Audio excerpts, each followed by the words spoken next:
Now, Wilfred has been in France getting consecrated, and when he returns, he finds that they've made Chad bishop, and he's happily getting on with the job.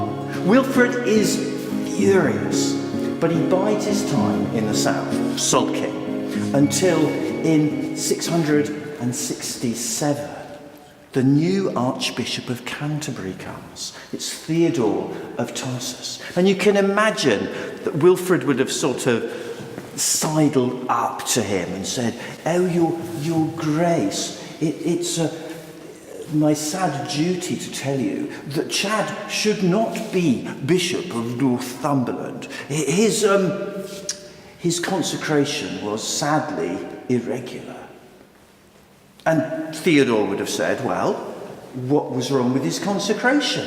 He had 3 bishops in line with canon law.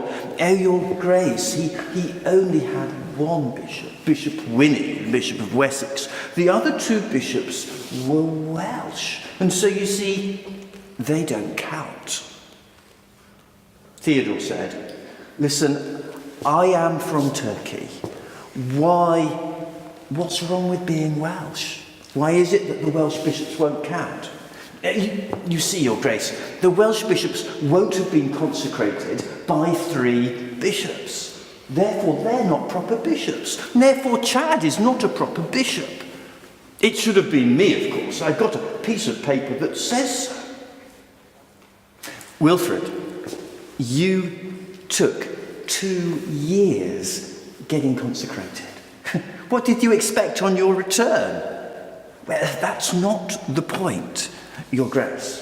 You know that Rome sent you to bring the English church in line with central practice. Now, Chad is full of dangerous Celtic nonsense. You need the North in a safe pair of hands, and with respect, I am the only choice.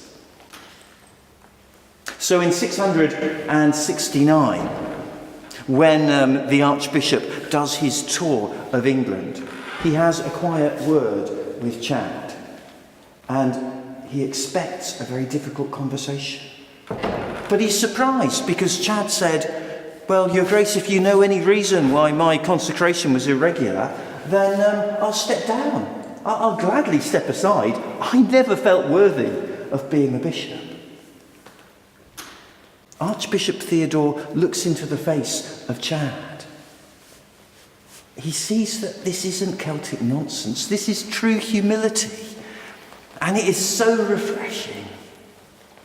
So he allows Chad to step down, but it's not long before he seeks Chad out. He says, "Chad, we have a big challenge, and I think that you're the man for the job." The Middle Kingdom, Mercia, is full of arrogant, aggressive pagans. Just like Northumberland, where you came from, used to be before Aidan came. You knew Aidan, didn't you? He was like a father to you. Now, you saw how much good Aidan did. Would you be like Aidan for the Mercian people? Can I send you as a missionary bishop to the Middle Kingdom, to Mercia?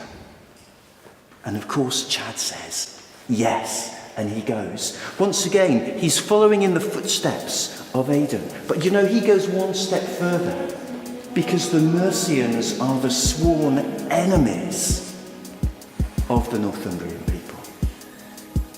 How do you think they're going to welcome him?